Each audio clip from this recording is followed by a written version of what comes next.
Nous avons le plaisir d'accueillir aujourd'hui au stand du quotidien El Moudjahid à la 25e édition du SILA, Monsieur Hakim Ait Abderrahim, qui est le PDG de la maison d'édition Scarlet Letter House. Monsieur Ait Abderrahim, bonjour. Bonjour Siham. Je vous remercie de l'invitation aujourd'hui et c'est un grand honneur pour moi d'être au stand El Moudjahid. C'est un journal qui a bercé mon enfance et j'espère qu'il bercera l'enfance de mes enfants. Inch'Allah, Inch'Allah. Alors Monsieur Ait Abderrahim, vous êtes le PDG d'une firme algéro-anglaise, on peut dire ça?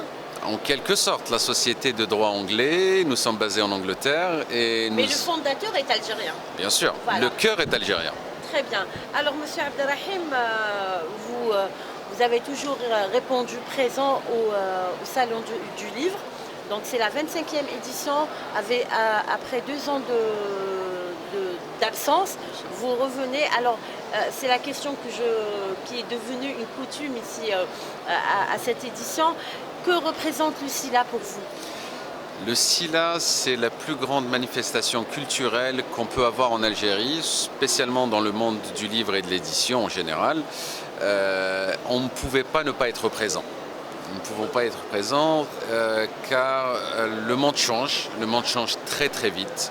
Et je pense au plus profond de moi que le futur c'est l'Afrique, à commencer par l'Algérie. Donc si nous n'aidons pas notre pays dans ces changements qui sont stratégiques aujourd'hui, on ne peut pas se positionner. Donc il y a un monde de l'édition et du livre en Algérie qui est assez prospère. Nous voulons concurrencer personne, mais apporter notre brique à l'édifice de la globalisation de l'Algérie et la nation de l'Algérie. Et je pense qu'en produisant et en vendant des livres en anglais, ça ne peut qu'aider. Ait Abderrahim, votre stand a eu un succès comme les autres années, mais cette année, les passants ne peuvent pas s'arrêter devant votre stand. Donc il y a les cabines anglaises, il y a l'ambiance, tout a été fait pour que votre stand soit distingué des autres.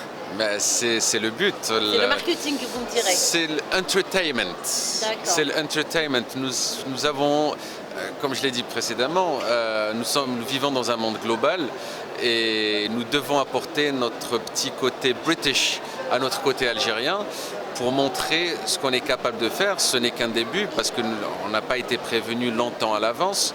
Je comprends que le SILA est un rendez-vous important, mais ça demande une petite préparation.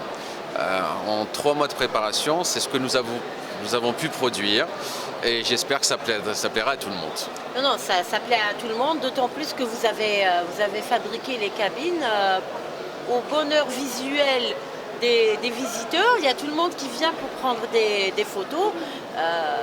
Voilà, donc ça fait plaisir. Alors, monsieur Ait Abderrahim, les lecteurs, on vient de constater qu'il y a beaucoup de lecteurs anglophones. Donc, vos livres ont fait un succès. Vous avez présenté plusieurs Harry Potter. Il y a tout le monde qui vient pour Harry Potter, qui a fait depuis déjà une décennie qu'il renoue avec le succès. Et parlez-nous de cet engouement. Justement, la jeunesse algérienne veut aller à l'essentiel, ne pas passer par des textes traduits et en plus s'ouvrir vers le monde. Aujourd'hui, avec la technologie qui avance, nous devons d'avoir un certain niveau d'anglais, aussi minime soit-il, mais nous devons avoir un niveau d'anglais. Et c'est pour ça que les jeunes, nos jeunes à nous, essayent de lire les livres en version originale. Donc à commencer par Harry Potter, parce que toujours dans la traduction, aussi bon soit le traducteur peut être excellent et il peut apporter les mots. Il ne peut pas être fidèle au style. Exactement, donc il peut apporter l'émotion, il peut apporter le sens, mais le style restera le style de la version originale. Exactement. Donc quand J.K. Rowling passe un certain nombre d'heures à écrire quelques lignes, nous devons retranscrire toute l'émotion qui est passée dans le livre. Et c'est ça que nous souhaitons et nous invitons nos jeunes lecteurs et nos jeunes de 7 ans à 77 ans à venir nous voir. Comme vous avez dit, il y a beaucoup de gens qui viennent pour prendre des photos, mais aussi beaucoup de gens viennent lire. et viennent voir les livres. Et j'espère que ça sera le point de départ pour des grands lecteurs et une nouvelle génération qui ne sera pas seulement francophone ou arabophone, mais polyglotte. Et c'est ça notre souhait, c'est ne pas se cantonner à une seule langue. Donc, en outre, vous avez fait des remises alléchantes au public algérien. Vous avez aussi misé sur le plan visuel et le plan... Entertainment, bien sûr. Les remises, c'est notre idée première, c'est que la lecture soit accessible à tous. Au jour d'aujourd'hui, beaucoup de nos lecteurs lisent en ligne ou sur des supports numériques. Oui. J'encourage tout le monde à lire sur du papier parce que selon les récentes études qui ont été faites dans certaines universités, que ce soit américaines ou anglaises, la lecture rapide aide à faciliter la compréhension et l'appréhension de l'information. Alors que la lecture sur support numérique, c'est une lecture lente. Et la lecture lente, le cerveau se fatigue, il en a un petit peu marre. Donc on a plus de difficultés à lire, alors qu'on peut finir un livre avec des techniques qu'on doit apprendre, parce que tout le monde ne naît pas sachant ces techniques-là, parce qu'on nous apprend à l'école à lire et à écrire, mais pas à lire rapidement. Les techniques de lecture, j'insiste là-dessus et j'invite tous les acteurs de l'éducation à enseigner ces techniques de lecture à nos enfants ou même à nous-mêmes, nous qui sommes des grands enfants, à apprendre à lire de manière rapide et pour justement activer ces cellules du cerveau qui apportent l'émotion dans l'histoire. Et cette émotion-là, elle peut être dans le technique, dans la littérature ou même dans l'apprentissage. Parce que le cerveau est comme un muscle. Si on le fait travailler bien, il va grandir, et il va bien grandir. Mais si on le travaille mal ou on le force dessus, il y a des risques de blessure. Pour le cerveau, ça ne peut pas arriver, mais le risque de blessure qui peut arriver au cerveau, c'est qu'on s'en mêle un peu les pinceaux, qu'on ne se rappelle pas bien de l'histoire, qu'on se fatigue de la lecture, que ça devient un peu ennuyeux. Et le cerveau n'aime pas l'ennui. Il aime la nouveauté et la rapidité. Très bien. Alors, vous êtes le distributeur officiel de Harry Potter et d'autres livres. Est-ce que vous pouvez nous donner cette action que vous menez pour faire arriver le livre de l'Angleterre en Algérie? C'est faire arriver un livre de l'Angleterre vers l'Algérie est une très très grosse difficulté. C'est pas un pays qui logiquement apporte des choses vers l'Algérie. C'est pas des livres les relations entre l'Angleterre et l'Algérie, c'est plus des relations de haut niveau. Nous sommes des petits acteurs, le livre ça reste un marché très réduit pour l'Algérie, mais nous avons dépassé ces difficultés. Nous avons eu le soutien de nos partenaires locaux, que ce soit en logistique. Nous avons eu le support de l'organisation du SILA, qui ont été présents et qui nous ont aidés à surmonter ces difficultés. Et puis, c'était beaucoup de travail pour nous aussi, pour faire profiter nos chers lecteurs des livres et des nouveautés, pas seulement, des classiques aussi. Et l'idée première, c'est que l'accès à l'information doit être accessible à tous. Nous devons pouvoir acheter un livre comme nous pouvons acheter une baguette de pain. Donc, nous avons des livres qui commencent à 600 dinars, ce qui est un prix très raisonnable pour un livre importé, produit à l'étranger.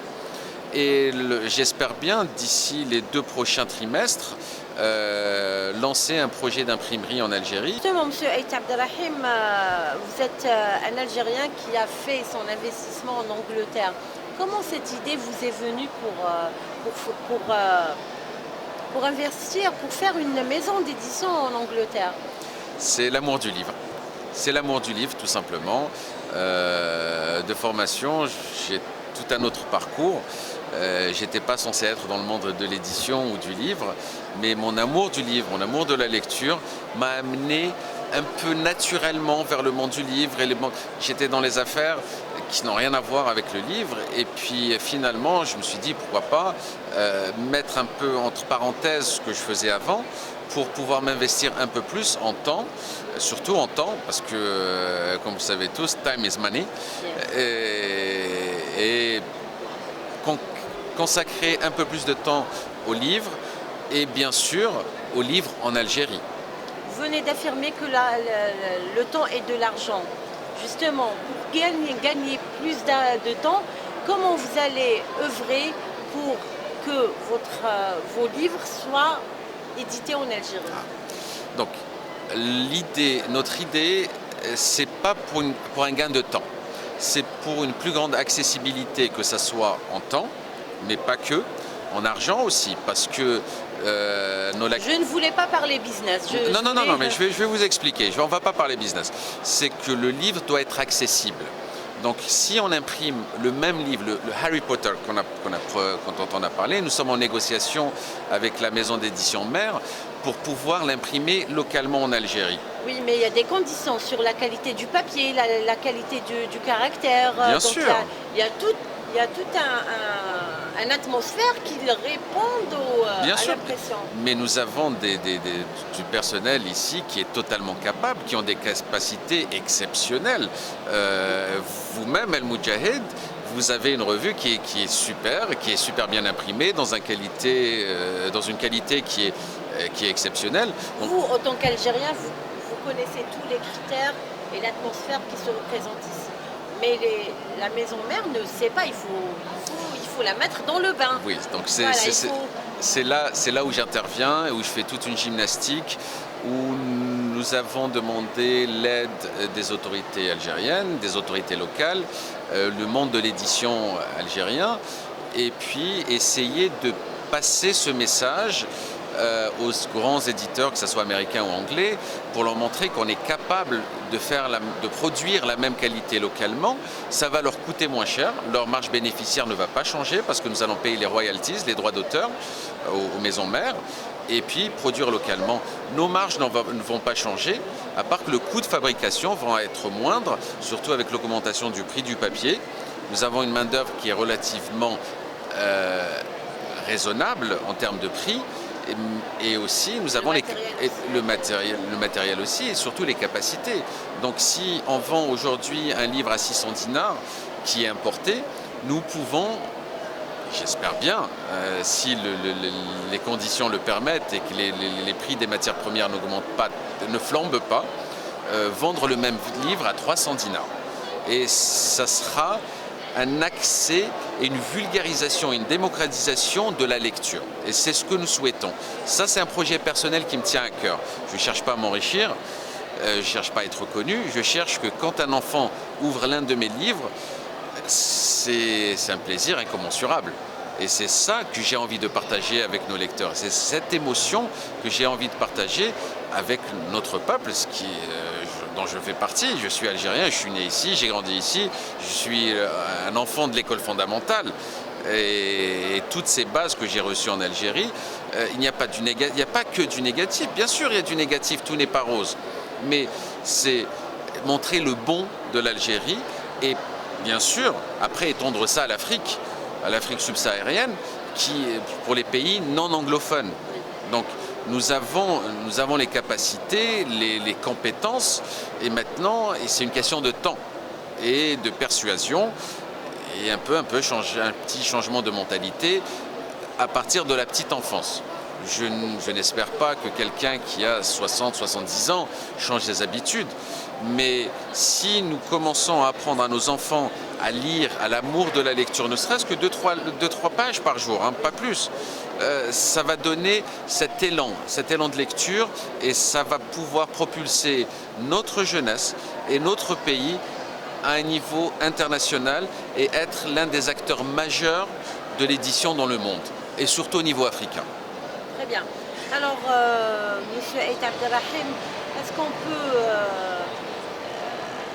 voir ici présent l'année prochaine pour la 26e édition des auteurs anglais qui vont venir voir leurs lecteurs et leurs fans?